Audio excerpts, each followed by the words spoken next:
Le soleil de l'après-midi filtrait doucement à travers les hublots, peignant la cabine de l'Air France AF7237 d'une lumière dorée et apaisante. Un doux bourdonnement, celui des moteurs à 9000 mètres d'altitude, berçait les 150 passagers tandis que l'avion traçait sa route sereine de Paris-Orly vers Marseille. L'air, imprégné d'une légère odeur de café fraîchement servi et des arômes subtils des repas d'avion, était parsemé de murmures de conversations étouffées, un mélange harmonieux de français et parfois d'anglais. Le tintement occasionnel de verre, le rire discret d'un enfant absorbé par sa tablette, créait une symphonie presque hypnotique, une mélodie de routine et de sécurité, qui invitait à la détente. Personne ne soupçonnait l'imminence d'un bouleversement, chacun étant plongé dans sa propre bulle, bercé par la promesse d'une arrivée sans encombre. Assis près du hublot, Léo, 11 ans, ne jouait pas avec une tablette. Ses grands yeux curieux, d'une intensité rare, ne se perdaient pas dans les nuages cotonneux, mais semblaient plutôt sonder l'essence même de l'appareil. Son corps mince était immobile, mais son esprit était un kaléidoscope sensoriel en éveil constant. L'autisme lui conférait une perception du monde, d'une acuité exceptionnelle, une capacité à décrypter les micro-vibrations de la carlingue, à distinguer les nuances infinitésimales, dans le ronronnement des réacteurs, des schémas que l'oreille ordinaire ignorait. Au milieu de ce calme apparent, Léo commença à percevoir une légère dissonance, une infime altération dans la régularité du vrombissement, un changement de rythme presque imperceptible pour d'autres, mais qui piquait sa concentration. Isabelle, sa mère, assise à côté de lui, sentit le léger raidissement de son fils. Elle connaissait Léo mieux que quiconque, interprétant les signaux non-verbaux de son corps comme un langage à part entière. Le changement dans la posture de Léo, sa fixation soudaine sur un point invisible, au-delà de la cloison du cockpit, était un avertissement silencieux. Elle posa une main rassurante sur son bras, mais ses propres sens, aiguisés par des années d'observation, commencèrent aussi à percevoir une subtile modification dans l'aile, équilibre de l'avion, un frémissement qui, n'était pas celui d'une turbulence habituelle. Une légère inquiétude, une minuscule graine d'anxiété, commença à germer dans son esprit, contredisant le calme extérieur de la cabine. Puis, sans crier gare, le doux bourdonnement familier des moteurs fut brusquement interrompu, remplacé par un silence étrange, presque oppressant, qui s'abattit sur la cabine comme un drap lourd. Le tintement des verres cessa net, les murmures s'éteignirent. Ce N n'était pas le silence d'une pause, mais celui d'une absence, d'une défaillance inattendue. Une secousse violente, brutale, projeta les passagers en avant, arrachant des cris de surprise et de peur. Les écrans au-dessus des sièges S éteignirent un instant avant de clignoter de manière erratique, tandis qu'une lumière rouge sinistre s'allumait dans l'allée, annonçant une urgence qui venait de déchirer la tranquillité de l'après-midi. L'avion piquait du nez, l'aile, équilibre précaire de l'air se brisant soudainement.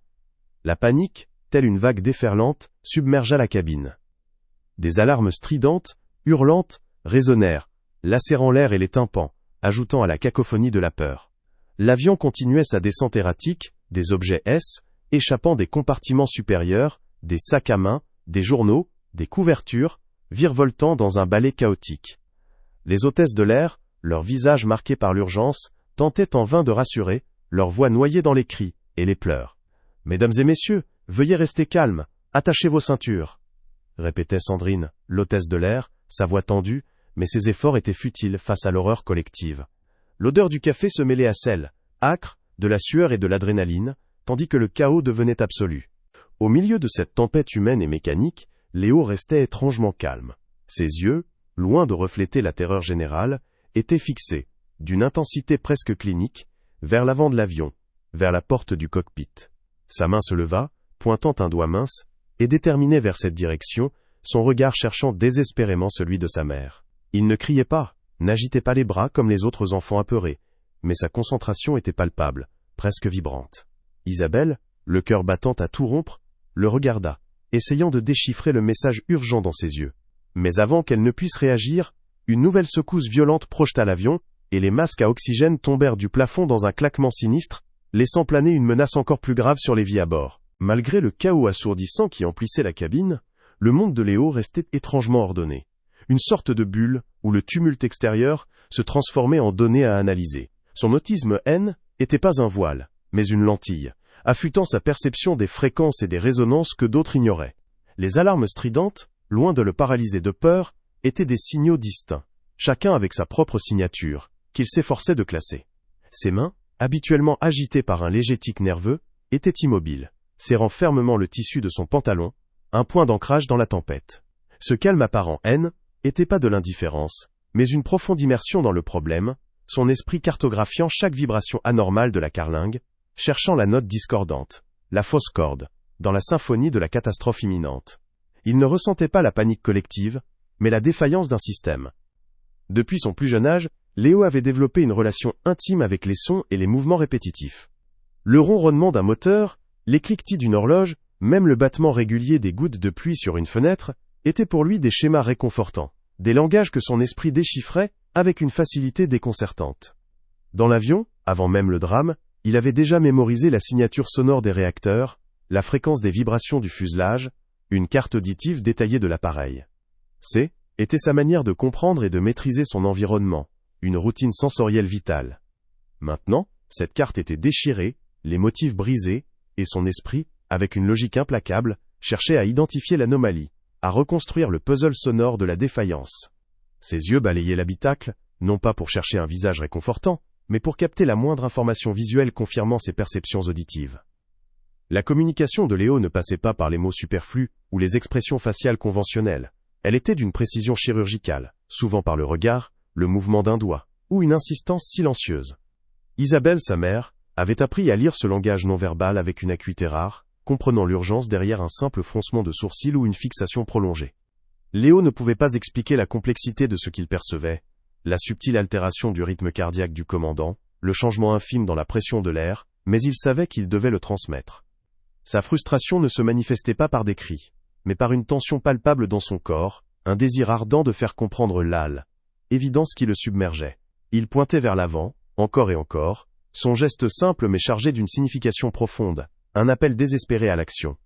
Le monde de Léo était un vaste système de causes et d'effets, une mécanique complexe, où chaque pièce avait sa place et sa fonction. Son esprit ne rêvait pas de contes de fées ou de voyages lointains comme d'autres enfants. Il rêvait de comprendre les rouages, de démonter et de remonter l'univers pour en saisir la logique intrinsèque. Cette fascination pour les mécanismes, qu'il s'agisse d'un jouet ou d'un avion, était sa motivation profonde, son moteur interne. Il voyait la vie comme une série de problèmes à résoudre, et chaque anomalie, chaque défaillance, était un défi à relever. L'avion en chute était pas seulement un danger mortel, mais un système dérégulé, une machine en souffrance qu'il se sentait impuissant à réparer depuis son siège, une énigme qu'il devait absolument décrypter. À mesure que la panique montait, Léo s'enfonçait davantage dans son hyperfocalisation. Les voix hurlantes, les pleurs des enfants, le vacarme des objets tombant des compartiments, tout cela se fondait en un brouillard indistinct. Seul le cockpit existait, et plus précisément, ce qu'il y percevait. Ses sens, aiguisés au-delà de la normale, captaient le souffle court et irrégulier du commandant, une pulsation anormale dans le silence relatif qui avait précédé les alarmes. Il ne voyait pas le visage du pilote, mais il sentait la détresse de son corps, la dysfonction d'un cœur qu'il percevait par les vibrations transmises à travers le plancher de l'avion. Cette concentration intense, presque douloureuse, lui permettait d'ignorer la terreur et de se connecter à la source du problème, transformant le chaos en une cible précise pour son esprit analytique. Cette perception unique, ce don de décoder les infimes variations du monde, était le pivot de son existence. Il était pas effrayé par le silence du pilote, mais intrigué, alarmé par l'anomalie. Son talent, sa capacité à détecter le moindre changement dans un schéma, le poussait irrémédiablement vers une action. Il avait perçu que le problème ne résidait pas uniquement dans la mécanique de l'avion, mais dans la condition physique du commandant, un détail que les adultes autour de lui, aveuglés par la panique et la complexité des instruments de vol, avaient manqué. Son regard se posa de nouveau sur la porte du cockpit, et une détermination nouvelle, silencieuse mais inébranlable, s'empara de lui. Il savait, avec une certitude absolue, qu'il devait aller là, que la solution résidait au-delà de cette porte, et qu'il était le seul à l'avoir discernée. Isabelle, le cœur martelant contre ses côtes, tentait de percer le mur sonore de la panique. Elle sentait la main de Léo s'agripper à son bras, non pas par peur, mais avec une intensité qui transcendait les mots. Son regard, fixé sur le cockpit, était un phare dans la tempête, et Isabelle savait que son fils avait perçu quelque chose de crucial, une anomalie que son cerveau autiste avait décryptée bien avant les alarmes. Elle tenta d'interpeller une hôtesse de l'air qui passait en courant le visage blême, mais sa voix se perdait dans les cris stridents, et le vacarme des objets chutants.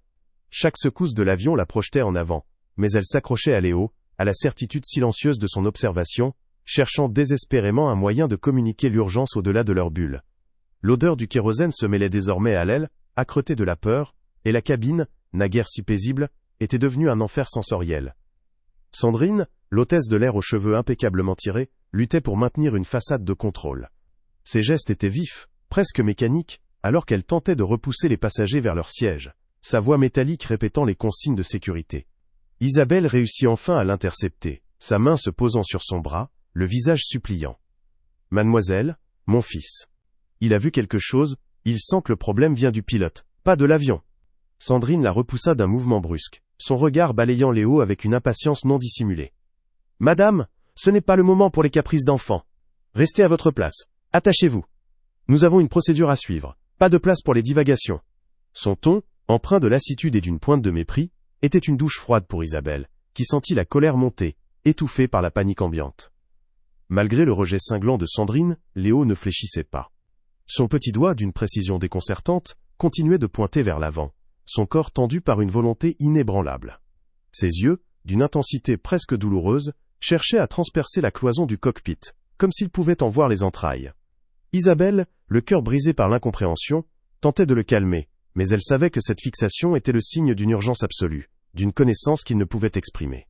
Sandrine, repassant près d'eux, jeta un regard irrité à Léo, le percevant comme un enfant mal élevé, un obstacle de plus à gérer dans le chaos. « Je vous ai dit de rester assis, jeune homme. Vous mettez tout le monde en danger avec vos gesticulations. » Sa voix, pleine d'autorité mal placée, résonnait faussement dans l'air saturé de peur, ajoutant à la frustration d'Isabelle. Assis quelques rangées derrière, Jean, un homme âgé aux cheveux blancs et au regard serein, avait observé la scène avec une curiosité tranquille. Il avait vu Isabelle tenter de calmer Léo, puis la tentative désespérée de communication avec l'hôtesse de l'air, et la réaction abrupte de cette dernière. Contrairement aux autres passagers, aveuglés par leur propre terreur, Jean avait perçu la connexion profonde entre la mère et l'enfant, la détermination silencieuse dans les yeux de Léo. Il avait lui-même une petite fille autiste, et reconnaissait ce regard d'une concentration hors du commun. Alors que l'avion s'inclinait dangereusement, il se pencha en avant, sa voix, étonnamment calme au milieu du vacarme, atteignant Isabelle. « Madame, écoutez votre enfant. Parfois, les yeux qui voient différemment sont ceux qui voient le plus clair. » Ces paroles, simples mais empreintes d'une sagesse inattendue, furent un baume pour Isabelle. Dans le cockpit, l'air était épais de sueur et de désespoir. Antoine, le copilote, le visage ruisselant, luttait avec les commandes. Le corps du commandant gisait inerte sur le tableau de bord, une masse silencieuse qui ne répondait à aucune de ses tentatives de réanimation.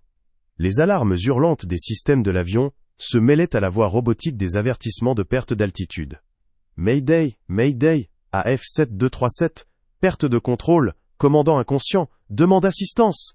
crachait la radio, sa voix tremblante. Antoine tirait sur le manche, tentait de réactiver l'autopilote, de stabiliser l'appareil, mais l'avion continuait sa chute erratique. Sa formation, son expérience, tout semblait futile face à l'imprévu. Un sentiment d'impuissance absolue qu'elle étreignait, et son regard, balayant désespérément les instruments, cherchait une solution, n'importe laquelle, pour sauver les 150 vies à bord. L'avion, pris dans un courant d'air, subit une nouvelle secousse violente, faisant hurler les passagers. Léo, avec une force insoupçonnée, parvint à se dégager des bras de sa mère. Son visage, bien que marqué par l'effort, affichait une détermination farouche. Il ne marchait pas, il était propulsé par une force intérieure, son regard rivé sur la porte du cockpit. Isabelle, alertée par le mouvement brusque de son fils, sentit une poussée d'adrénaline la traverser. Sandrine, apercevant Léo éloigné, s'apprêtait à intervenir avec autorité, mais les mots de Jean résonnèrent dans son esprit, et une fraction de seconde d'hésitation la retint. Tous les regards, ceux de la panique, de l'incrédulité, de l'espoir fragile, et du désespoir le plus pur, convergèrent vers la porte scellée du cockpit, là où Léo se dirigeait, porteur d'une énigme que personne d'autre ne pouvait décrypter. Le chaos dans la cabine atteignait son paroxysme, chaque secousse de l'appareil projetant des corps et des objets dans un balai macabre. Des plateaux repas, des journaux, et même des sacs à main volaient, frappant les passagers déjà terrifiés. Les écrans vidéo des dossiers de siège S étaient éteints définitivement, plongeant certains recoins dans une pénombre angoissante, seulement troublée par les lumières d'urgence clignotant en rouge. Isabelle, agrippée au siège, sentait son cœur battre la chamade, non seulement par la peur de la chute imminente, mais par la vue de Léo qui, avec une détermination surhumaine, se frayait un chemin au milieu des corps affolés. Elle l'appelait, sa voix rauque se perdant dans le vacarme des cris et des alarmes, mais il ne l'entendait pas, ou du moins, ne semblait pas l'apercevoir. Son esprit était ailleurs, focalisé sur la seule chose qui importait, le cockpit. La cabine, jadis un havre de paix, était devenue une cage en chute libre. Les hôtesses de l'air, leurs visages marqués par la sueur et les larmes silencieuses, avaient abandonné l'espoir de rétablir l'ordre. Leur voix, épuisée à force de répéter des consignes désormais inutiles, ne portait plus. Sandrine, habituellement si maîtresse d'elle-même, courait d'une rangée à l'autre, son chignon défait, les mains s'agitant dans des gestes désespérés, et vint pour forcer les passagers à rester assis. Le système d'oxygène automatique avait relâché ses masques jaunes, flottant comme des méduses sinistres. Mais beaucoup ne les avaient même pas saisis, paralysés par la terreur. L'avion, lui, ne cessait de piquer, son nez pointant vers le sol, un gémissement métallique s'ajoutant au sifflement du vent qui s'engouffrait à travers des fissures invisibles. Chaque tentative de stabilisation du copilote résonnait comme un soupir d'échec, soulignant l'impuissance des solutions conventionnelles face à une telle catastrophe. Sandrine, apercevant la silhouette menue de Léo se dirigeant vers le cockpit, sentit une vague de fureur et de désespoir l'envahir. Pour elle, Sandgat était la goutte d'eau, un enfant défiant les règles dans un moment aussi critique. « Mais qu'est-ce que tu fais, petit insolent » hurla-t-elle, sa voix stridente, perçant momentanément la cacophonie. Elle se précipita vers lui, son bras tendu pour le saisir, et le ramener de force à son siège. « Madame, reprenez votre fils. Il met tout le monde en danger. » « C'est absolument insensé, vous ne comprenez donc rien à la gravité de la situation. » Son visage, déformé par la peur et l'exaspération, était une caricature de l'autorité bafouée. Isabelle, qui avait réussi à se libérer de sa ceinture, s'interposa, son corps mince formant un bouclier protecteur. « Laissez-le, il sait ce qu'il fait. Il l'a senti, je vous dis. » Le regard de Sandrine, chargé d'un mépris glacial, balaya Isabelle, puis Léo. « Sentir ? Mais qu'est-ce que c'est que cette mascarade ? Nous sommes en train de mourir, et vous me parlez d'eux. Sentir ? C'est un enfant effrayé, comme tous les autres. Il a besoin d'être attaché, pas de s'agiter comme ça. » Sa voix portait une pointe de moquerie, une tentative désespérée de rabaisser la situation à des termes qu'elle pouvait comprendre, niant l'évidence d'une perception hors du commun. Quelques passagers à proximité, ayant entendu l'échange, jetèrent des regards confus et agacés vers Léo, le percevant comme une nuisance supplémentaire. La pression montait, non seulement celle de la cabine en chute, mais celle du jugement collectif qui s'abattait sur Léo et Isabelle. L'air était saturé de l'odeur du kérosène brûlé, et de l'acier tordu, chaque seconde un pas de plus vers l'abîme. Dans le cockpit, Antoine, le copilote, luttait désespérément contre le manche à balai, ses muscles endoloris par l'effort. Le corps inerte du commandant pesait lourdement sur le tableau de bord, une présence silencieuse et accablante. Les radios crachaient des ordres incompréhensibles, des voix lointaines tentant de percer le mur de statique. AF7237, quelle est votre situation ? Répondez. Air France 7237. Répétait une voix féminine des contrôleurs aériens, sa patience s'effilochant. Antoine ne pouvait répondre. Il avait tout essayé, les procédures d'urgence, les appels radio, même un massage cardiaque rudimentaire sur le commandant, mais rien n'y faisait.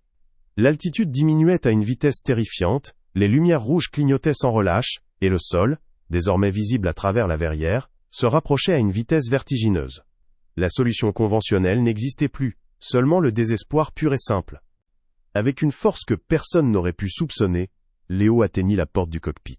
Sa main, petite mais ferme, se posa sur la poignée, ses yeux rivés sur le mince interstice entre le cadre et la porte. Sandrine, le visage déformé par la terreur, tenta une dernière fois de l'attraper, mais Léo glissa sous son bras, son corps frêle mais agile.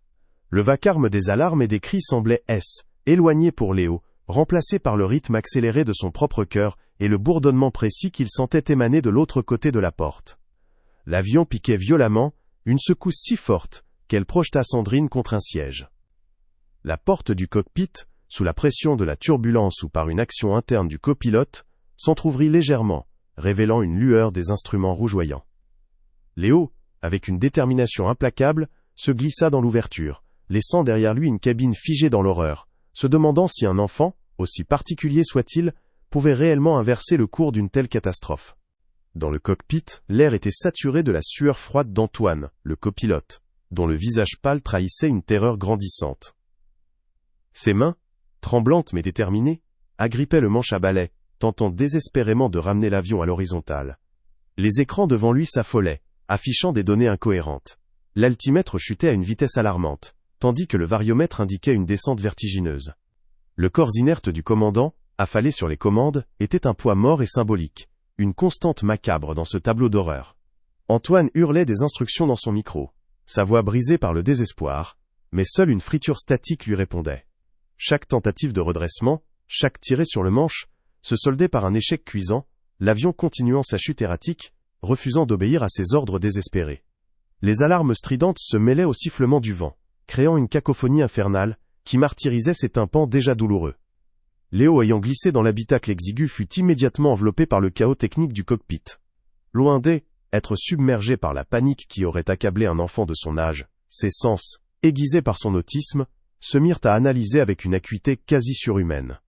Les lumières clignotantes des instruments, les aiguilles folles des cadrans, le corps affaissé du commandant et les gémissements d'Antoine, tout cela n'était pas un désordre, mais un ensemble de données à traiter. Il ignorait les cris lointains de la cabine, les supplications de sa mère, son monde se réduisait à cet espace confiné, à cette machine en souffrance. Ses yeux, d'une intensité rare, balayaient la scène, absorbant chaque détail visuel.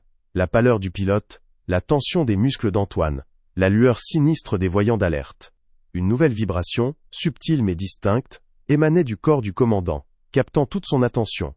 Antoine, le front perlé de sueur, tenta une manœuvre de récupération désespérée, tirant le manche vers lui avec la force du désespoir, espérant une réponse, un signe de vie de l'appareil. L'avion tangua violemment, une secousse qui arracha un cri étranglé à Antoine, mais la chute ne fit que s'accentuer, le nez de l'appareil pointant de plus en plus vers le sol.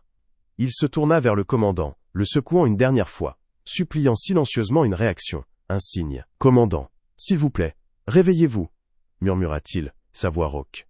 La radio crépitait, les contrôleurs aériens répétant leur appel, leur voix se faisant de plus en plus pressante, mais Antoine, les mains crispées sur les commandes, ne pouvait répondre, son esprit obnubilé par l'imminence de la catastrophe. Son échec était palpable, l'impuissance le submergeant. Dans la cabine, l'ambiance était celle d'un cauchemar éveillé. Chaque tentative d'Antoine pour redresser l'avion se traduisait par une secousse brutale, projetant les passagers les uns contre les autres, arrachant des cris de terreur et des plaintes étouffées. Sandrine, l'hôtesse de l'air, était effondrée sur un siège vide, le visage entre les mains, les larmes coulant sur ses joues, son autorité et son cynisme habituel, ayant cédé la place à une détresse absolue. Les masques à oxygène pendaient inutiles, ignorés par la plupart, leur vie se mesurant désormais en secondes. Isabelle, le regard rivé sur la porte entr'ouverte du cockpit, sentait une angoisse glaciale, étreindre. Mais une étincelle d'espoir tenace persistait, alimentée par la foi en son fils. Jean, le passager âgé, serrait les mains de sa voisine, son visage empreint d'une triste résignation, tandis que le désespoir se lisait sur chaque visage, une contagion silencieuse. Ignorant le désespoir ambiant, Léo était approché du corps du commandant, son regard d'une intensité clinique. Son autisme lui permettait de filtrer le vacarme assourdissant, de transformer le chaos en une série de données objectives. Il ne voyait pas un homme en détresse, mais un système défaillant, une énigme à résoudre. Ses yeux se posèrent sur la nuque du pilote, puis sur son torse, son esprit cartographiant les moindres inflexions de sa respiration, les pulsations anormales qu'il percevait à travers les vibrations du plancher. Un détail, subtil et presque imperceptible, attira son attention, une légère contraction musculaire, un point de tension que les yeux non entraînés auraient ignoré. Était un indice, une pièce manquante du puzzle, que son esprit traitait à une vitesse fulgurante, écartant toutes les informations superflues pour se concentrer sur l'essentiel. Soudain, une alarme plus stridente que les autres déchira l'air du cockpit. Un son aigu et continu qui glaça le sang d'Antoine. Était l'avertissement de pull-up, un système d'alerte de proximité du sol, signifiant que l'impact était imminent. À travers la verrière, le sol devint clairement visible, les contours des bâtiments se dessinant avec une netteté terrifiante. Antoine, les yeux écarquillés, tenta une dernière fois de tirer sur le manche, mais ses mains glissèrent, tremblantes et moites. L'avion plongea, un hurlement d'acier tordu s'ajoutant au vent. Au même instant, Léo, avec une détermination inébranlable, leva sa petite main, son doigt mince et précis se dirigeant vers le point qu'il avait identifié, prêt à agir, ignorant la terreur finale qui s'abattait sur l'appareil. L'issue, en cet instant suspendu, restait incertaine, un fil ténu entre la vie et la mort. Dans le cockpit exigu, l'air, saturé d'une odeur métallique de surchauffe et de l'aile, âcre sueur d'Antoine, le copilote, semblait vibrer d'une tension palpable.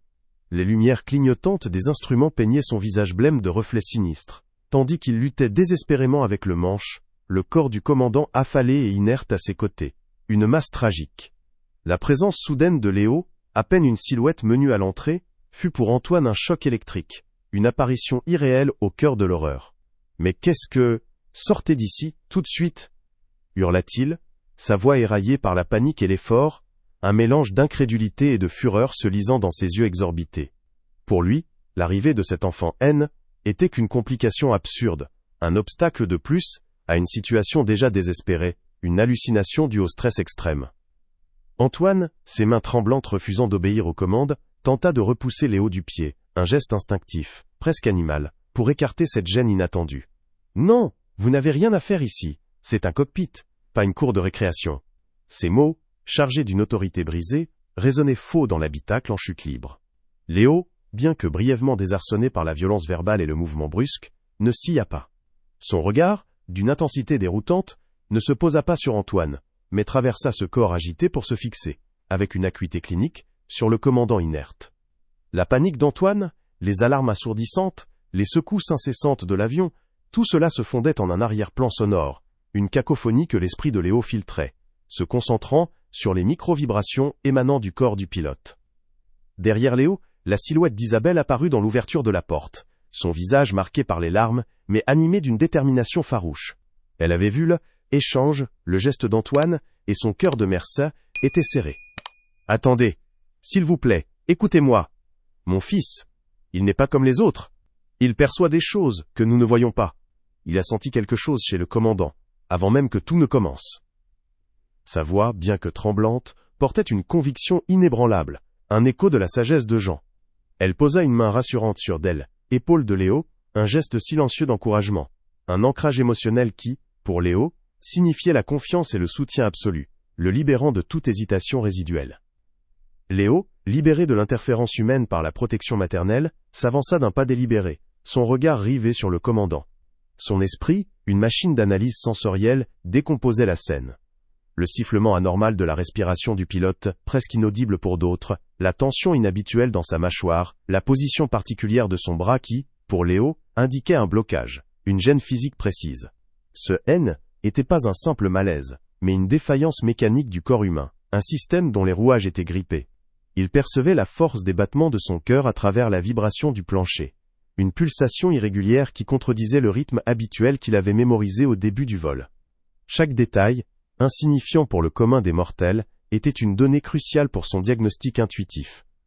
Antoine, épuisé par l'effort et la peur, sentit l'avion piquer du nez avec une violence redoublée, les alertes de proximité du sol hurlant dans ses oreilles. Le sol se rapprochait dangereusement, les lumières de la ville apparaissant déjà, terrifiantes. Son regard, désespéré, croisa celui d'Isabelle, puis se posa sur Léo, qui, dans ce chaos, restait d'un calme sidérant, ses yeux fixés sur le commandant, avec une intensité presque effrayante. La logique lui dictait de chasser l'enfant, mais la panique le rendait irrationnel, ouvert à toute lueur d'espoir, même la plus invraisemblable. Il avait tout tenté, toutes les procédures, et rien n'avait fonctionné. Un silence lourd, bien que rempli d'alarmes, s'installa entre eux, une acceptation tacite de l'impuissance. Alors que l'avion tremblait de tout son fuselage, Léo leva sa main, son index tendu, précis et inébranlable, vers un point spécifique sur la nuque du commandant. Ce N n'était pas une question, mais une affirmation, une certitude silencieuse. Son corps, habituellement marqué par de légers tics, était d'une immobilité absolue, toute son énergie concentrée dans ce geste. Ses yeux, qui ne reflétaient ni peur ni doute, étaient le miroir d'une compréhension profonde, d'une solution qu'il était le seul à avoir discernée. Isabelle, comprenant l'urgence de ce signal non-verbal, hocha la tête, un encouragement muet. Était un point de non-retour, le moment où Léo, le héros silencieux, cessait de être un simple passager pour devenir l'acteur principal d'un drame dont l'issue reposait désormais entièrement sur sa perception unique. Dans l'espace confiné du cockpit, la cacophonie des alarmes hurlantes et le sifflement du vent s'entremêlaient, créant une symphonie de l'apocalypse. Pourtant, pour Léo, cette chambre de pilotage N n'était pas un simple lieu de panique, mais un laboratoire de données. Le corps inerte du commandant, la sueur froide sur le visage d'Antoine, les lumières clignotantes des cadrans, chaque élément était une information brute à traiter. L'air, lourd de désespoir, semblait paradoxalement plus lisible pour Léo que l'agitation désordonnée de la cabine. Antoine, le regard fixé sur les instruments affolés, n'avait plus la force de le repousser, dit elle, épuisement le rendant curieusement passif. Cette absence d'interférence physique, ce minuscule espace de liberté, permit à Léo de plonger plus profondément dans sa bulle de concentration, son esprit analytique se préparant à déchiffrer la plus complexe des énigmes.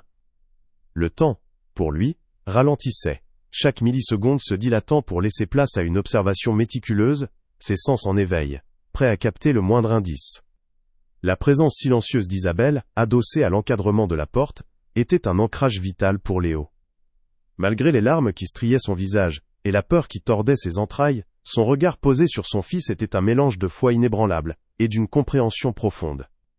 Elle ne lui parlait pas, sachant que les mots haine n'étaient pas nécessaires, mais sa seule présence, son souffle régulier au milieu de la tempête, créait une bulle de sécurité sensorielle. Pour Léo, Isabelle était le seul être capable de décoder son monde intérieur, de valider ses perceptions uniques. Ce lien indéfectible lui offrait la liberté, d'Odone, être pleinement lui-même, sans le besoin de s'expliquer, libérant son esprit de toute contrainte sociale, pour se concentrer entièrement sur la tâche à accomplir. Sa confiance inconditionnelle était le carburant qui alimentait la concentration surhumaine de Léo, lui permettant d'ignorer le chaos pour se focaliser sur l'essentiel. Antoine, le copilote, luttait encore avec les commandes, son corps secoué par les soubresauts de l'appareil. Mais son regard, qui avait initialement balayé Léo avec fureur, était muet en une étrange fascination. Il observait l'enfant, immobile au milieu de l'agitation, son calme presque surnaturel, contrastant violemment avec la panique qui le rongeait. Les paroles d'Isabelle, bien que brèves, avaient semé une graine de doute, une lueur d'espoir irrationnel. Il n'y avait plus de procédure, plus de protocole à suivre, seulement l'imminence de la catastrophe. Dans ce vide de solutions conventionnelles, l'attitude de Léo, sa concentration clinique sur le commandant inerte, commençait à résonner d'une manière inattendue. Antoine ne comprenait pas, mais il ne rejetait plus. Il observait, son esprit submergé par l'urgence, mais curieusement ouvert à l'inconnu, à cette étrange possibilité que cet enfant puisse détenir la clé. Léo ne possédait pas d'outils au sens propre, mais ces outils étaient ses sens, affûtés à un degré inimaginable pour la plupart. Sa main ne touchait pas le corps du commandant, mais son esprit le scannait, à travers les vibrations transmises par le siège et le plancher, déchiffrant le rythme cardiaque irrégulier, les spasmes musculaires imperceptibles. Ses yeux, d'une acuité chirurgicale, ne voyaient pas seulement un homme inconscient, mais une carte complexe de tension et de points de pression, une danse subtile de micro-mouvements que son cerveau autiste décomposait en informations vitales. Il filtrait le bruit assourdissant des alarmes, le transformant en un fond sonore lointain, pour se concentrer sur le sifflement ténu de la respiration du pilote, une mélodie anormale qui lui indiquait une obstruction. Chaque sens, une antenne, captait des signaux que d'autres ignoraient, assemblant un puzzle invisible et complexe.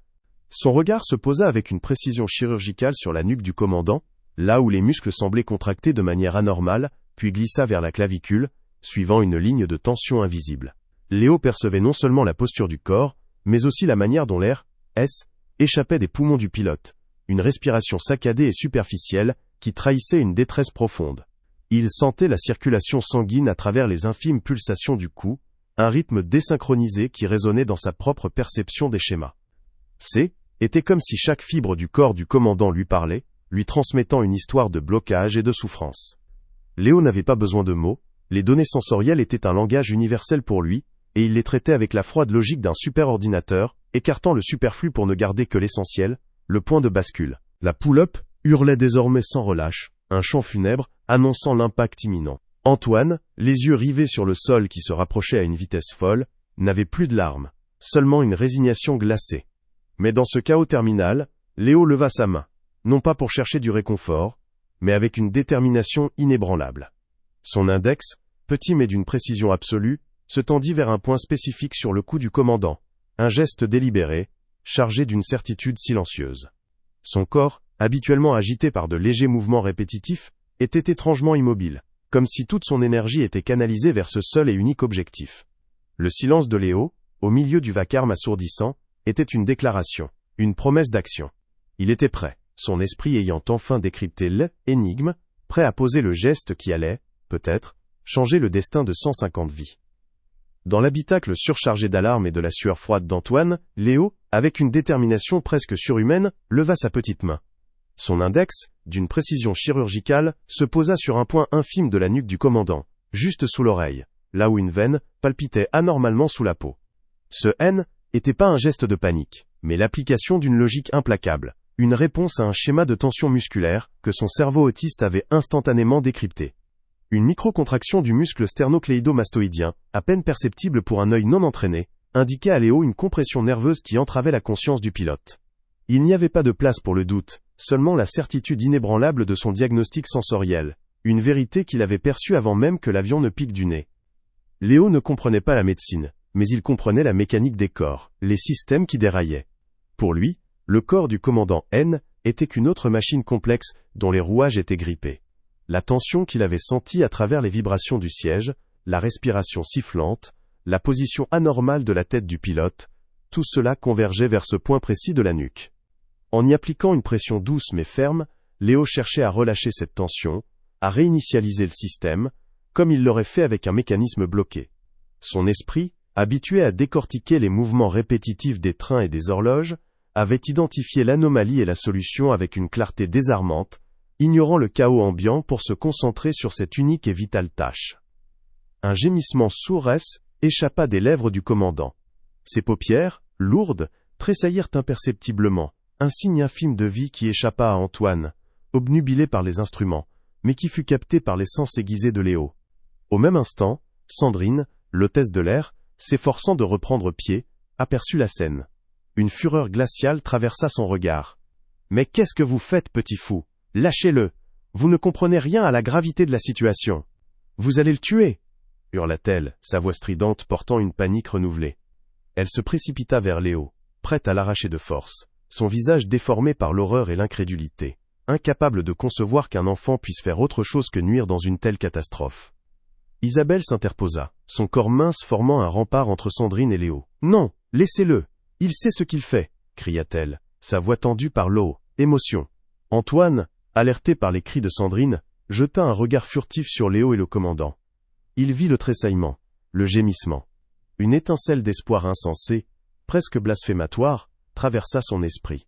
Il était déchiré entre la logique, qui lui disait de repousser l'enfant, et le désespoir, qui le rendait prêt à s'accrocher à n'importe quelle branche, même la plus fragile.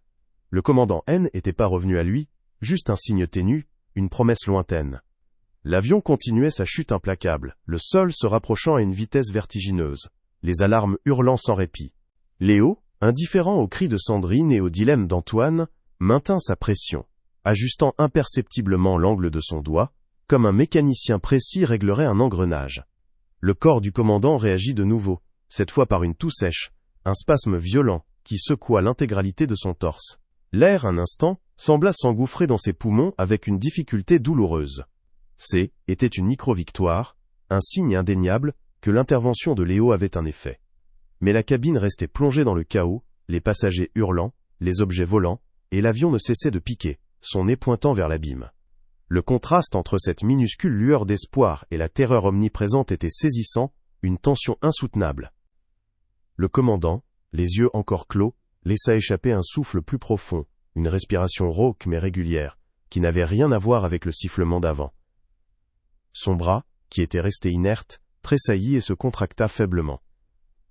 Antoine, le cœur battant à tout rompre, observa la scène, les yeux écarquillés par l'incrédulité. Le commandant N n'était pas encore conscient, pas capable de prendre les commandes, mais il était vivant, et chaque respiration était un pas de plus vers un retour. L'alarme pull-up hurlait toujours, le sol était visiblement proche, les contours des bâtiments se dessinant avec une clarté terrifiante. Léo, son regard fixé, maintenait sa pression, son geste silencieux ayant ouvert une porte minuscule vers un espoir que personne n'aurait pu imaginer, mais qui ne suffisait pas encore à les sauver. Léo, imperméable au vacarme assourdissant des alarmes et aux supplications d'Antoine, maintenait sa pression sur le point précis de la nuque du commandant. Son geste, d'une délicatesse surprenante pour un enfant, était guidé par une logique interne infaillible, une compréhension des schémas corporels que son autisme lui révélait. Il ne traitait pas une urgence médicale, mais réajustait un système déséquilibré, comme il l'aurait fait avec un mécanisme d'horlogerie. Chaque infime contraction du muscle sous son doigt, chaque modification du rythme respiratoire du pilote était une donnée qu'il analysait et à laquelle il réagissait instantanément. Le gémissement initial du commandant S était transformé en une succession de soupirs plus profonds, comme si ses poumons, longtemps entravés, retrouvaient peu à peu leur capacité. L'odeur du kérosène brûlé et de l'acier tordu persistait, mais pour Léo, seule la mécanique du corps du pilote importait, une énigme à résoudre avec la précision d'un horloger. Sandrine, les yeux écarquillés par la stupeur, était figée à l'entrée du cockpit.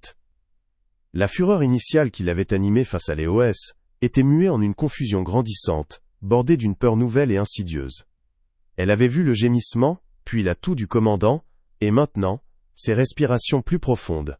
Son esprit, habitué à la logique cartésienne des procédures d'urgence, était incapable de concilier la réalité de ce qu'elle observait, avec l'idée absurde qu'un enfant autiste puisse être la clé de leur salut. Le pull-up hurlait toujours, lacérant l'air, et l'avion continuait de piquer du nez, mais quelque chose, un frémissement d'espoir insensé, commençait à percer son voile de cynisme. Ses mains serraient convulsivement le cadre de la porte, comme pour se raccrocher à une réalité qui se dérobait sous ses pieds, tandis que le visage d'Isabelle, à côté d'elle, rayonnait d'une foi inébranlable, renforçant son propre désarroi. Antoine, le copilote, luttait toujours avec le manche, ses muscles endoloris et son front ruisselant de sueur, mais son regard haine était plus uniquement rivé sur les instruments affolés. Il jetait des coups d'œil furtifs vers Léo et le commandant, une étincelle d'incrédulité et d'espoir grandissant dans ses yeux. Chaque soubresaut de l'avion, chaque alarme stridente, terrain, pull-up, le ramenait à la réalité brutale de leur chute imminente, mais les réactions du commandant, si infimes soient-elles, ne pouvaient plus être ignorées. La respiration du pilote était plus forte, plus audible, et un léger mouvement de son bras inerte avait attiré son attention. Son esprit, à bout de ressources, commençait à s'ouvrir à l'impensable, à la possibilité que la solution ne vienne pas des manuels, mais de l'intuition pure d'un enfant. Le désespoir laissait place à une curiosité désespérée, une dernière chance de survie. Sous la pression constante et ajustée de Léo, le commandant de bord laissa échapper un profond soupir, ses poumons se remplissant d'air avec une force nouvelle. Ses paupières clignotèrent plusieurs fois, puis, lentement, ses yeux s'ouvrirent, révélant un regard embué mais conscient. Un murmure inaudible « S » échappa de ses lèvres avant qu'il ne tousse violemment, une toux qui semblait libérer une obstruction. Son bras se contracta, sa main cherchant instinctivement les commandes, un geste faible, mais reconnaissable. Antoine, le cœur bondissant dans sa poitrine, sentit une vague d'espoir inouïe le submerger. Il ne relâcha pas le manche, mais son attention se déplaça entièrement vers le commandant, une lueur de compréhension traversant son visage. La radio crépitait toujours, mais cette fois, Antoine n'entendait plus que le miracle qui se déroulait sous ses yeux, une résurrection inattendue au bord de l'abîme. Le regard de Sandrine était rivé sur le commandant, ses yeux reflétant la lente et douloureuse implosion de ses préjugés. Elle vit le corps se redresser légèrement, les yeux s'ouvrir, le murmure. Ce N était plus une coïncidence, ni un caprice d'enfant. C était une évidence brutale, irréfutable. L'enfant qu'elle avait méprisé, traité d'insolent, était en train de sauver 150 vies. La honte et la stupéfaction la submergeaient, ses joues se teintant d'une rougeur intense. Le masque de l'hôtesse de l'air strict et cynique se brisait, révélant une femme effrayée et profondément humiliée par sa propre erreur de jugement. Sa main, qui était tendue pour repousser Léo, tomba lourdement le long de son corps. Le pull-up hurlait toujours, mais pour elle son son était désormais éclipsé par la clarté assourdissante de la vérité, une leçon d'humilité gravée au fer rouge dans l'urgence de l'instant. Avec un effort surhumain, le commandant, les yeux encore un peu troubles mais la conscience revenue, parvint à saisir le manche. Sa main, tremblante au début, se raffermit, et il tira le manche vers lui avec une force retrouvée. « Antoine, Otto, pilote, aidez-moi » murmura-t-il, sa voix rauque mais ferme. Antoine, galvanisé, se jeta sur les commandes secondaires, ses mains retrouvant une coordination perdue. L'avion, qui piquait du nez sans espoir, répondit à l'impulsion. Le sifflement du vent changea de tonalité, les secousses diminuèrent d'intensité. L'altimètre, qui chutait en spirale, commença à ralentir sa descente, puis, miracle, à remonter légèrement. Les alarmes de pull-up, éteignirent, remplacées par un silence assourdissant, puis par le doux bourdonnement familier des moteurs. Un soupir collectif de soulagement, profond et libérateur, remplit la cabine. La victoire, inespérée et totale, était là, palpable, et chacun savait à qui elle était due. Dans le cockpit exigu, l'air, quelques secondes auparavant saturé de la terreur et du désespoir, commença à se purifier, comme si l'espoir avait le pouvoir de balayer les miasmes de la peur. Le sifflement strident du vent, le cri métallique de l'avion en chute, tout s'estompa progressivement, remplacé par le doux et familier bourdonnement des moteurs qui reprenaient vie. Le commandant, malgré son visage encore blême et son front perlé de sueur, serrait le manche, avec une détermination retrouvée, ses yeux, retrouvant leur éclat. Antoine, le copilote, ses mains tremblantes mais efficaces, l'assistait dans la stabilisation, les instruments revenant lentement à des valeurs normales. L'avion, après un dernier soubresaut, cessa de piquer du nez, se redressant laborieusement, mais sûrement, vers une trajectoire horizontale. Un silence assourdissant, celui de la fin d'un cauchemar, envahit l'habitacle, brisé seulement par le ronronnement désormais apaisant des réacteurs. Dans la cabine, le changement fut instantané, palpable. Les cris se turent, remplacés par un silence de stupéfaction, puis par un murmure collectif, profond et libérateur. Les visages déformés par la terreur s'illuminèrent d'une lueur d'incrédulité, puis de soulagement. Des larmes qui, étaient plus de peur mais de joie pure, coulèrent sur les joues. Des mains se tendirent, des corps étreignirent, des têtes se posèrent sur des épaules, dans une fraternité née de l'horreur partagée et de la survie inespérée. L'odeur âcre de la panique se dissipa lentement, laissant place à une atmosphère de gratitude et de renaissance. Les masques à oxygène, suspendus comme des fantômes jaunes, semblaient soudainement obsolètes, témoins silencieux d'une catastrophe évitée de justesse. Chaque passager, naguère figé dans l'attente de la fin, retrouvait la capacité de respirer, de croire, de vivre. Au milieu de cette explosion d'émotions, Léo restait étrangement calme, comme un îlot de sérénité. Ses yeux, d'une limpidité déconcertante, ne reflétaient ni la panique passée, ni l'euphorie collective. Il avait fait ce qu'il fallait faire, comme un mécanicien ayant réparé une machine complexe. Son regard se posa sur Sandrine, l'hôtesse de l'air, qui, à l'entrée du cockpit, le fixait, son visage pâle, ses yeux écarquillés par l'incrédulité, et une honte brûlante. Le cynisme et l'autorité qui l'avaient caractérisé avaient volé en éclats, remplacés par une stupeur muette. Elle ne pouvait détacher son regard de cet enfant qu'elle avait si dédaigneusement rejeté, et qui venait de les sauver tous. Ses lèvres s'entr'ouvrirent, comme pour prononcer un mot, une excuse, mais aucun son ne sortit, sa voix brisée par l'ampleur de sa méprise. Isabelle, le cœur débordant d'un mélange de soulagement indicible et d'une fierté maternelle immense, s'agenouilla aux côtés de Léo, le serrant dans ses bras. Elle enfouit son visage dans ses cheveux, sentant le parfum familier de son fils, un ancrage de normalité dans cette tempête de sensations. Léo, bien qu'il ne rendît pas l'oreille, étreint avec la même effusion, accepta sa présence, son corps se détendant légèrement. Son regard, après un bref instant de connexion avec sa mère, se posa de nouveau sur les cadrans du cockpit, semblant vérifier la stabilité retrouvée, analysant la symphonie des moteurs, pour s'assurer que chaque note était juste. Pour lui, la tâche était accomplie, le problème résolu. Le chaos avait cédé la place à l'ordre, et son esprit, avec sa logique implacable, passait déjà à la perception du monde stabilisé. Le commandant, ses forces revenant petit à petit, tourna lentement la tête vers Léo. Son regard, bien que fatigué, était empreint d'une gratitude profonde, d'une reconnaissance qui transcendait les mots. « Mon petit, tu nous as sauvés » murmura-t-il, sa voix encore rauque, mais chargée d'une émotion palpable. Antoine, le copilote, hocha la tête, les yeux brillants d'une admiration sans borne. Il n'y avait pas de fanfare, pas d'applaudissements immédiats dans l'espace confiné du cockpit, juste cette reconnaissance silencieuse, mais puissante, entre les hommes et l'enfant. Léo, son visage toujours impassible, sembla enregistrer les mots, mais sa concentration se porta sur le mouvement subtil des mains du commandant sur le manche, une nouvelle série de données à analyser, un schéma familier qui était revenu. L'avion entama sa descente vers Marseille, les lumières de la ville apparaissant à travers les hublots, non plus comme une menace terrifiante, mais comme une promesse accueillante. Le commandant, avec l'aide d'Antoine, mena l'appareil vers la piste avec une précision retrouvée. Dans la cabine, les passagers préparaient leur atterrissage, les masques rangés, les ceintures bouclées, mais leurs visages, marqués par épreuve, portaient une nouvelle lumière, celle d'une vie qui avait frôlé la mort. Léo, toujours calme, regarda la piste se rapprocher, son esprit déjà tourné vers les mécanismes d'atterrissage, les roues qui toucheraient le sol, la décélération maîtrisée. Il ne savait pas encore que des caméras les attendaient, que son nom allait résonner, que son acte allait changer des vies bien au-delà de cet avion. La porte de l'avenir, désormais sûre, s'ouvrait à lui. Le soleil de l'après-midi filtrait doucement à travers les hublots, peignant la cabine de l'Air France AF7237 d'une lumière dorée et apaisante. Un doux bourdonnement, celui des moteurs à 9000 mètres d'altitude, berçait les 150 passagers tandis que l'avion traçait sa route sereine de Paris-Orly vers Marseille. L'air, imprégné d'une légère odeur de café fraîchement servi et des arômes subtils des repas d'avion, était parsemé de murmures de conversations étouffées.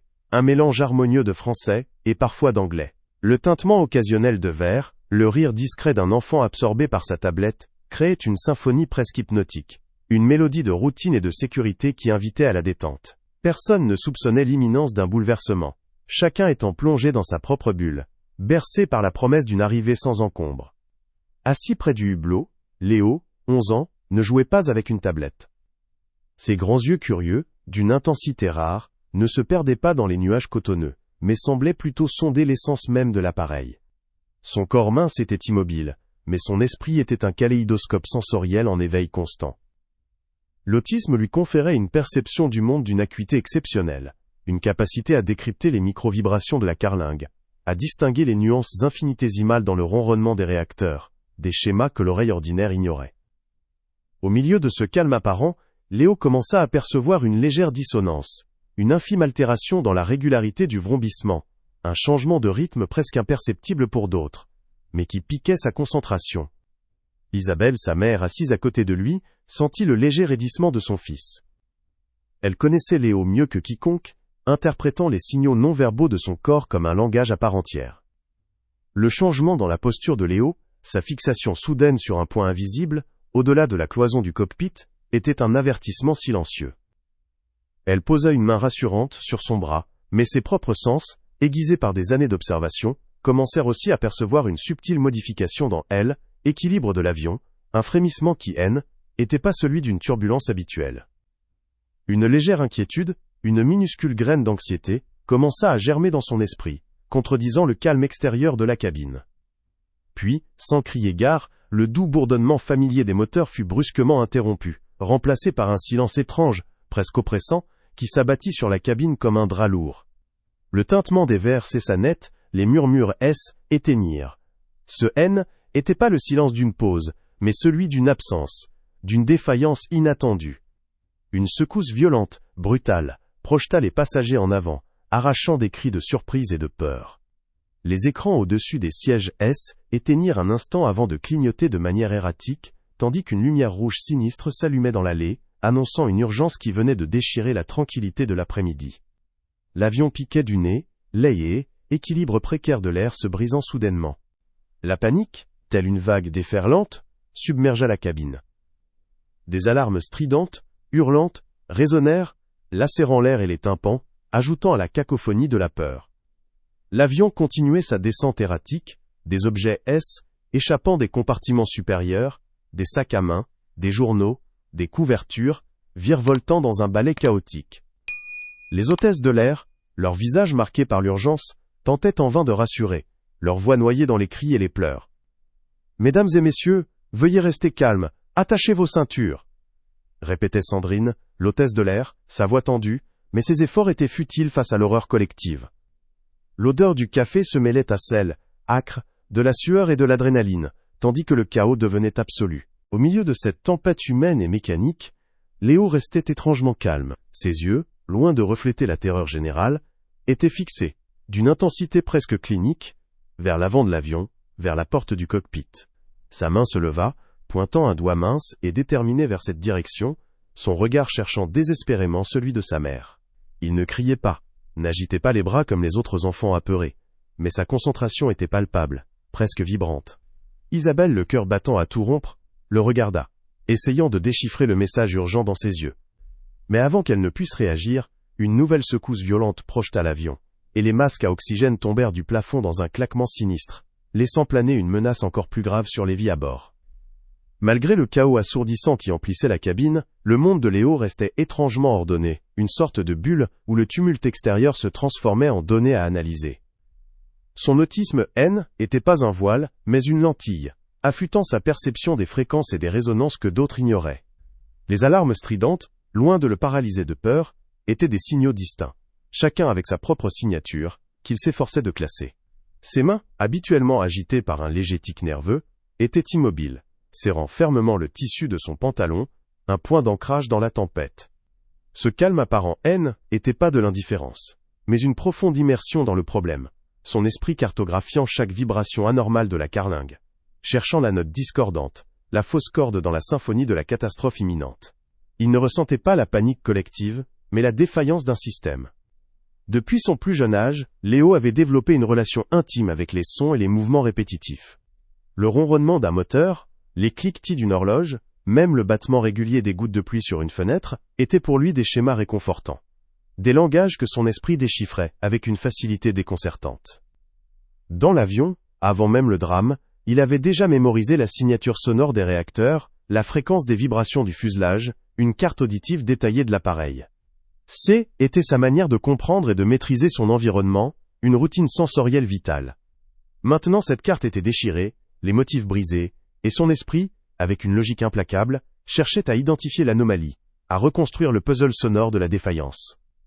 Ses yeux balayaient l'habitacle, non pas pour chercher un visage réconfortant, mais pour capter la moindre information visuelle confirmant ses perceptions auditives. La communication de Léo ne passait pas par les mots superflus ou les expressions faciales conventionnelles, elle était d'une précision chirurgicale, souvent par le regard, le mouvement d'un doigt, ou une insistance silencieuse. Isabelle, sa mère, avait appris à lire ce langage non-verbal avec une acuité rare, comprenant l'urgence derrière un simple froncement de sourcils, ou une fixation prolongée. Léo ne pouvait pas expliquer la complexité de ce qu'il percevait, la subtile altération du rythme cardiaque du commandant, le changement infime dans la pression de l'air, mais il savait qu'il devait le transmettre. Sa frustration ne se manifestait pas par des cris, mais par une tension palpable dans son corps, un désir ardent de faire comprendre l'aile, évidence qui le submergeait. Il pointait vers l'avant, encore et encore, son geste simple, mais chargé d'une signification profonde, un appel désespéré à l'action. Le monde de Léo était un vaste système de causes et d'effets, une mécanique complexe, où chaque pièce avait sa place et sa fonction. Son esprit ne rêvait pas de contes de fées ou de voyages lointains comme d'autres enfants. Il rêvait de comprendre les rouages, de démonter et de remonter l'univers, pour en saisir la logique intrinsèque. Cette fascination pour les mécanismes, qu'il s'agisse d'un jouet ou d'un avion, était sa motivation profonde, son moteur interne. Il voyait la vie comme une série de problèmes à résoudre. Et chaque anomalie, chaque défaillance, était un défi à relever. L'avion en chute n'était pas seulement un danger mortel, mais un système dérégulé, une machine en souffrance, qu'il se sentait impuissant à réparer depuis son siège, une énigme qu'il devait absolument décrypter. À mesure que la panique montait, Léo s'enfonçait davantage dans son hyperfocalisation. Les voix hurlantes, les pleurs des enfants, le vacarme des objets tombant des compartiments, tout cela se fondait en un brouillard indistinct. Seul le cockpit existait, et plus précisément, ce qu'il y percevait. Ses sens, aiguisés au-delà de la normale, captaient le souffle court et irrégulier du commandant, une pulsation anormale dans le silence relatif qui avait précédé les alarmes. Il ne voyait pas le visage du pilote, mais il sentait la détresse de son corps, la dysfonction d'un cœur qu'il percevait par les vibrations transmises à travers le plancher de l'avion. Cette concentration intense, presque douloureuse, lui permettait d'ignorer la terreur et de se connecter à la source du problème, transformant le chaos en une cible précise pour son esprit analytique. Cette perception unique, ce don de décoder les infimes variations du monde, était le pivot de son existence. Il n'était pas effrayé par le silence du pilote, mais intrigué, alarmé par l'anomalie. Son talent, sa capacité à détecter le moindre changement dans un schéma, le poussait irrémédiablement vers une action. Il avait perçu que le problème ne résidait pas uniquement dans la mécanique de l'avion, mais dans la condition physique du commandant, un détail que les adultes autour de lui, aveuglés par la panique et la complexité des instruments de vol, avaient manqué. Son regard se posa de nouveau sur la porte du cockpit, et une détermination nouvelle, silencieuse mais inébranlable, s'empara de lui. Il savait, avec une certitude absolue, qu'il devait aller là, que la solution résidait au-delà de cette porte, et qu'il était le seul à l'avoir discernée. Isabelle, le cœur martelant contre ses côtes, tentait de percer le mur sonore de la panique. Elle sentait la main de Léo s'agripper à son bras, non pas par peur, mais avec une intensité qui transcendait les mots. Son regard, fixé sur le cockpit, était un phare dans la tempête, et Isabelle savait que son fils avait perçu quelque chose de crucial, une anomalie que son cerveau autiste avait décryptée bien avant les alarmes. Elle tenta d'interpeller une hôtesse de l'air qui passait en courant, le visage blême, mais sa voix se perdait dans les cris stridents, et le vacarme des objets chutants. Chaque secousse de l'avion la projetait en avant, mais elle s'accrochait à Léo, à la certitude silencieuse de son observation, cherchant désespérément un moyen de communiquer l'urgence au-delà de leur bulle. L'odeur du kérosène se mêlait désormais à Hal, accrotté de la peur, et la cabine, naguère si paisible, était devenue un enfer sensoriel. Sandrine, l'hôtesse de l'air aux cheveux impeccablement tirés, luttait pour maintenir une façade de contrôle. Ses gestes étaient vifs, presque mécaniques, alors qu'elle tentait de repousser les passagers vers leur siège, sa voix métallique répétant les consignes de sécurité. Isabelle réussit enfin à l'intercepter, sa main se posant sur son bras, le visage suppliant. « Mademoiselle, mon fils. Il a vu quelque chose, il sent que le problème vient du pilote, pas de l'avion. » Sandrine la repoussa d'un mouvement brusque, son regard balayant Léo avec une impatience non dissimulée. « Madame, ce n'est pas le moment pour les caprices d'enfant. Restez à votre place, attachez-vous. Nous avons une procédure à suivre, pas de place pour les divagations. » Son ton, empreint de lassitude et d'une pointe de mépris, était une douche froide pour Isabelle, qui sentit la colère monter, étouffée par la panique ambiante. Malgré le rejet cinglant de Sandrine, Léo ne fléchissait pas. Son petit doigt, d'une précision déconcertante, continuait de pointer vers l'avant, son corps tendu par une volonté inébranlable. Ses yeux, d'une intensité presque douloureuse, cherchaient à transpercer la cloison du cockpit, comme s'il pouvait en voir les entrailles. Isabelle, le cœur brisé par l'incompréhension, tentait de le calmer, mais elle savait que cette fixation était le signe d'une urgence absolue, d'une connaissance qu'il ne pouvait exprimer. Sandrine, repassant près d'eux, jeta un regard irrité à Léo, le percevant comme un enfant mal élevé, un obstacle de plus à gérer dans le chaos. « Je vous ai dit de rester assis, jeune homme. Vous mettez tout le monde en danger avec vos gesticulations. » Sa voix, pleine d'autorité mal placée, résonnait faussement dans l'air saturé de peur, ajoutant à la frustration d'Isabelle. Assis quelques rangées derrière, Jean, un homme âgé aux cheveux blancs et au regard serein, avait observé la scène avec une curiosité tranquille. Il avait vu Isabelle tenter de calmer Léo, puis la tentative désespérée de communication avec l'hôtesse de l'air, et la réaction abrupte de cette dernière. Contrairement aux autres passagers, aveuglés par leur propre terreur, Jean avait perçu la connexion profonde entre la mère et l'enfant, la détermination silencieuse dans les yeux de Léo. Il avait lui-même une petite fille autiste, et reconnaissait ce regard d'une concentration hors du commun. Alors que l'avion s'inclinait dangereusement, il se pencha en avant, sa voix, étonnamment calme au milieu du vacarme, atteignant Isabelle. « Madame, écoutez votre enfant. Parfois, les yeux qui voient différemment sont ceux qui voient le plus clair. » Ces paroles, simples mais empreintes d'une sagesse inattendue, furent un baume pour Isabelle. Dans le cockpit, l'air était épais de sueur et de désespoir. Antoine, le copilote, le visage ruisselant, luttait avec les commandes. Le corps du commandant gisait inerte sur le tableau de bord, une masse silencieuse qui ne répondait à aucune de ses tentatives de réanimation. Les alarmes hurlantes des systèmes de l'avion se mêlaient à la voix robotique des avertissements de perte d'altitude. « Mayday, Mayday, AF7237. Perte de contrôle. Commandant inconscient. Demande assistance. » Crachait la radio, sa voix tremblante. Antoine tirait sur le manche, tentait de réactiver l'autopilote, de stabiliser l'appareil, mais l'avion continuait sa chute erratique. Sa formation, son expérience, tout semblait futile face à l'imprévu. Un sentiment d'impuissance absolue étreignait, et son regard, balayant désespérément les instruments, cherchait une solution, n'importe laquelle, pour sauver les 150 vies à bord. L'avion, pris dans un courant d'air, subit une nouvelle secousse violente, faisant hurler les passagers.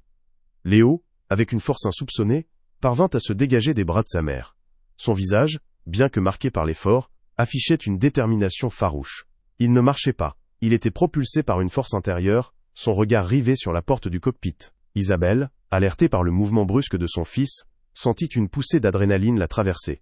Sandrine, apercevant Léo éloigné, s'apprêtait à intervenir avec autorité, mais les mots de Jean résonnèrent dans son esprit, et une fraction de seconde d'hésitation la retint. Tous les regards, ceux de la panique, de l'incrédulité, de l'espoir fragile et du désespoir le plus pur, convergèrent vers la porte scellée du cockpit, là où Léo se dirigeait, porteur d'une énigme que personne d'autre ne pouvait décrypter. Le chaos dans la cabine atteignait son paroxysme, chaque secousse de l'appareil projetant des corps et des objets dans un balai macabre.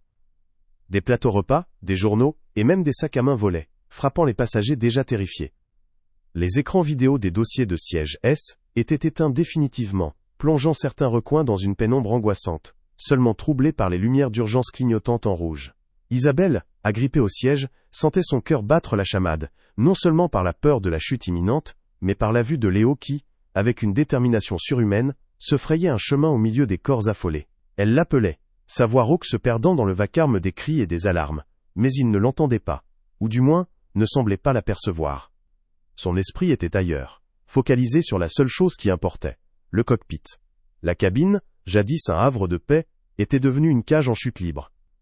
Les hôtesses de l'air, leurs visages marqués par la sueur et les larmes silencieuses, avaient abandonné l'espoir de rétablir l'ordre. Leur voix, épuisée à force de répéter des consignes désormais inutiles, ne portait plus. Sandrine, habituellement si maîtresse d'elle-même, courait d'une rangée à l'autre, son chignon défait, les mains s'agitant dans des gestes désespérés, et vains pour forcer les passagers à rester assis. Le système d'oxygène automatique avait relâché ses masques jaunes, flottant comme des méduses sinistres, mais beaucoup ne les avaient même pas saisis, paralysés par la terreur. L'avion, lui, ne cessait de piquer, son nez pointant vers le sol, un gémissement métallique s'ajoutant au sifflement du vent qui s'engouffrait à travers des fissures invisibles. Chaque tentative de stabilisation du copilote résonnait comme un soupir d'échec, soulignant l'impuissance des solutions conventionnelles face à une telle catastrophe. Sandrine, apercevant la silhouette menue de Léo se dirigeant vers le cockpit, sentit une vague de fureur et de désespoir l'envahir. Pour elle, était la goutte d'eau, un enfant défiant les règles, dans un moment aussi critique. « Mais, qu'est-ce que tu fais, petit insolent » hurla-t-elle, sa voix stridente, perçant momentanément la cacophonie. Elle se précipita vers lui, son bras tendu pour le saisir, et le ramener de force à son siège. « Madame, reprenez votre fils. Il met tout le monde en danger. » C'est absolument insensé. Vous ne comprenez donc rien à la gravité de la situation. Son visage, déformé par la peur et l'exaspération, était une caricature de l'autorité bafouée. Isabelle, qui avait réussi à se libérer de sa ceinture, s'interposa, son corps mince, formant un bouclier protecteur. « Laissez-le. Il sait ce qu'il fait. Il l'a senti, je vous dis. » Le regard de Sandrine, chargé d'un mépris glacial, balaya Isabelle, puis Léo. « Sentir ? Mais qu'est-ce que c'est que cette mascarade ? Nous sommes en train de mourir, et vous me parlez d'eux, sentir ? C'est un enfant effrayé, comme tous les autres. Il a besoin être attaché, pas de s'agiter comme ça. » Sa voix portait une pointe de moquerie, une tentative désespérée de rabaisser la situation à des termes qu'elle pouvait comprendre. Niant, évidence d'une perception hors du commun. Quelques passagers à proximité, ayant entendu échange, jetèrent des regards confus et agacés vers Léo, le percevant comme une nuisance supplémentaire. La pression montait, non seulement celle de la cabine en chute, mais celle du jugement collectif qui s'abattait sur Léo et Isabelle. L'air était saturé de l'odeur du kérosène brûlé et de l'acier tordu. Chaque seconde, un pas de plus vers l'abîme. Dans le cockpit, Antoine, le copilote, luttait désespérément contre le manche à balai, ses muscles endoloris par l'effort. Le corps inerte du commandant pesait lourdement sur le tableau de bord, une présence silencieuse et accablante.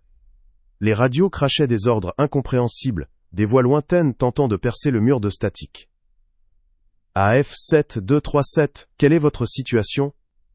Répondez. Air France 7237. » répétait une voix féminine des contrôleurs aériens, sa patience s'effilochant. Antoine ne pouvait répondre. Il avait tout essayé. Les procédures d'urgence, les appels radio, même un massage cardiaque rudimentaire sur le commandant, mais rien n'y faisait. L'altitude diminuait à une vitesse terrifiante. Les lumières rouges clignotaient sans relâche, et le sol, désormais visible à travers la verrière, se rapprochait à une vitesse vertigineuse. La solution conventionnelle n'existait plus. Seulement le désespoir pur et simple. Avec une force que personne n'aurait pu soupçonner, Léo atteignit la porte du cockpit. Sa main, petite mais ferme, se posa sur la poignée, ses yeux rivés sur le mince interstice entre le cadre et la porte. Sandrine, le visage déformé par la terreur, tenta une dernière fois de l'attraper, mais Léo glissa sous son bras, son corps frêle mais agile. Le vacarme des alarmes et des cris semblait éloigné pour Léo, remplacé par le rythme accéléré de son propre cœur, et le bourdonnement précis qu'il sentait émaner de l'autre côté de la porte. L'avion piquait violemment, une secousse si forte qu'elle projeta Sandrine contre un siège. La porte du cockpit, sous la pression de la turbulence ou par une action interne du copilote, s'entr'ouvrit légèrement, révélant une lueur des instruments rougeoyants. Léo, avec une détermination implacable, se glissa dans l'ouverture, laissant derrière lui une cabine figée dans l'horreur, se demandant si un enfant, aussi particulier soit-il, pouvait réellement inverser le cours d'une telle catastrophe. Dans le cockpit, l'air était saturé de la sueur froide d'Antoine, le copilote, dont le visage pâle trahissait une terreur grandissante. Ses mains, tremblantes mais déterminées, agrippaient le manche à balai, tentant désespérément de ramener l'avion à l'horizontale. Les écrans devant lui s'affolaient, affichant des données incohérentes. L'altimètre chutait à une vitesse alarmante, tandis que le variomètre indiquait une descente vertigineuse. Le corps inerte du commandant, affalé sur les commandes, était un poids mort et symbolique, une constante macabre dans ce tableau d'horreur. Antoine hurlait des instructions dans son micro, sa voix brisée par le désespoir, mais seule une friture statique lui répondait. Chaque tentative de redressement, chaque tirée sur le manche, se soldait par un échec cuisant, l'avion continuant sa chute erratique, refusant d'obéir à ses ordres désespérés. Les alarmes stridentes se mêlaient au sifflement du vent, créant une cacophonie infernale qui martyrisait ses tympans déjà douloureux. Léo, ayant glissé dans l'habitacle exigu, fut immédiatement enveloppé par le chaos technique du cockpit. Loin d'être submergé par la panique qui aurait asséché. 2 ans étaient écoulés depuis le vol AF7237, et le monde de Léo, bien que toujours régi par ses propres schémas uniques, était considérablement élargi. Le petit garçon silencieux était devenu un jeune adolescent de 13 ans, dont la réputation l'avait précédé. Il fréquentait désormais une école spécialisée à quelques kilomètres de son village natal, où ses capacités sensorielles étaient plus considérées comme des bizarreries mais des atouts précieux. Des ingénieurs aéronautiques et des experts en neurosciences venaient régulièrement le consulter, fascinés par sa capacité à détecter les microvibrations et les anomalies sonores. Il passait des heures dans des ateliers, les mains plongées dans les entrailles de mécanismes complexes, son esprit cartographiant les rouages, les fils et les circuits imprimés, avec une aisance déconcertante. Cette nouvelle reconnaissance lui offrait un espace pour épanouir, un lieu où son talent était plus une énigme, mais une clé ouvrant des portes insoupçonnées, transformant son ancienne solitude en une forme de collaboration stimulante. Son calme inébranlable, autrefois perçu comme de l'indifférence, était désormais compris comme une profonde concentration, une voie vers des solutions que d'autres ne pouvaient envisager. L'incident du vol AF7237 avait résonné bien au-delà des frontières de l'aviation, transformant la perception publique de la neurodiversité. Sandrine, l'ancienne hôtesse de l'air, était devenue une ardente défenseuse de l'inclusion, ses préjugés balayés par la réalité brutale d'une catastrophe évitée. Elle parcourait désormais les compagnies aériennes, donnant des conférences sur l'importance de l'écoute et de la compréhension des signaux non conventionnels, sa voix, jadis sèche, empreinte d'une humilité poignante. Air France, en partenariat avec des associations pour l'autisme, avait mis en place des programmes de formation obligatoires pour son personnel, enseignant la reconnaissance des particularités sensorielles et communicationnelles, ainsi que l'importance de ne jamais sous-estimer un individu en raison de sa différence. Les aéroports avaient également adapté leurs espaces, créant des zones sensorielles calmes et des signalétiques plus inclusives, reflétant un changement profond dans la société, une prise de conscience collective que la diversité humaine était une force à célébrer, non une faiblesse à ignorer. Léo, malgré sa nouvelle notoriété, restait le même. Son hyperfocalisation, jadis source d'isolement, était désormais un pont vers le monde. Il trouvait un réconfort particulier dans les mécanismes complexes, les montres anciennes, les moteurs d'avions miniatures, chaque pièce un puzzle sensoriel à résoudre. Isabelle, sa mère, l'observait avec une tendresse infinie. Leurs moments ensemble étaient souvent silencieux, remplis d'une compréhension mutuelle qui dépassait les mots. Elle lui lisait des histoires sur les grands inventeurs, des personnages qui, comme lui, avaient vu le monde sous un angle différent, transformant leur bizarrerie en génie. Parfois, Léo posait sa petite main sur la sienne, un geste rare, mais empreint d'une affection profonde, un signal silencieux de gratitude et de connexion. Ces instants, simples et intimes, étaient le cœur de leur relation, des bulles de sérénité dans un monde qui avait tant changé. Ils partageaient une foi inébranlable en la capacité de chacun à apporter quelque chose d'unique, une foi nourrie par elle, épreuve qu'ils avaient traversée ensemble. L'histoire de Léo, le héros silencieux du ciel, avait inspiré la création d'une fondation internationale portant son nom, dédiée à la promotion de l'inclusion et à la valorisation des talents uniques des personnes neurodiverses. Cette fondation, avec ses bureaux et ses programmes étendant bien au-delà de la France, avait trouvé un écho particulier au Mexique, où la culture de la famille, de la foi et de la solidarité était profondément enracinée. Des ateliers y étaient organisés, inspirés par l'esprit de communauté et le respect des aînés, offrant aux enfants autistes des espaces pour explorer leurs passions, qu'il s'agisse de musique, d'ingénierie ou d'art. Les familles, unies par une foi commune en leurs enfants, se soutenaient mutuellement, créant un réseau de solidarité chaleureux. La conviction que chaque individu, quelles que soient ses particularités, possède un don précieux, résonnait fortement avec l'esprit mexicain de résilience et de célébration de la vie, transformant la perception des différences en une source de richesse collective. L'histoire de Léo, murmurée de bouche à oreille, puis racontée dans les livres et les films, portait une moralité profonde. La véritable intelligence et l'héroïsme ne se manifestent pas toujours de la manière attendue, ni ne crient leur présence. Ils peuvent résider dans le calme d'un enfant qui perçoit le monde avec une acuité différente, dans sa capacité à voir ce que les autres, aveuglés par la norme, ignorent. C était un rappel puissant que la force d'une communauté réside dans sa capacité à embrasser toutes ses composantes, à écouter les voix, même les plus discrètes, et à reconnaître la valeur intrinsèque de chaque individu. Isabelle, en regardant Léo manipuler un petit circuit imprimé avec une concentration intense, savait que leur voyage N était pas seulement une survie, mais une révélation. La foi qu'elle avait toujours eue en son fils avait été justifiée de la manière la plus spectaculaire, prouvant que parfois, les plus grandes vérités se révèlent dans les détails les plus infimes, à ceux qui osent regarder au-delà des apparences. Un soir, alors que le soleil se couchait sur les champs de lavande, peignant le ciel de nuances pourpres et orangées, Léo et Isabelle étaient assis sur le petit banc de pierre de leur jardin. Léo tenait un vieux transistor à l'oreille, écoutant les harmoniques subtiles des ondes radio, son visage serein. Isabelle posa sa main sur sa tête, sentant la douceur de ses cheveux. Elle ferma les yeux un instant, imaginant les innombrables fils invisibles qui reliaient Léo au monde, des fils que seul lui pouvait percevoir. La brise légère portait l'odeur de la terre humide et des fleurs, une symphonie olfactive apaisante. Léo leva les yeux vers elle, un léger sourire aux lèvres, puis pointa du doigt une étoile solitaire qui venait d'apparaître, scintillant avec une intensité rare. Une étoile, comme lui, unique et lumineuse.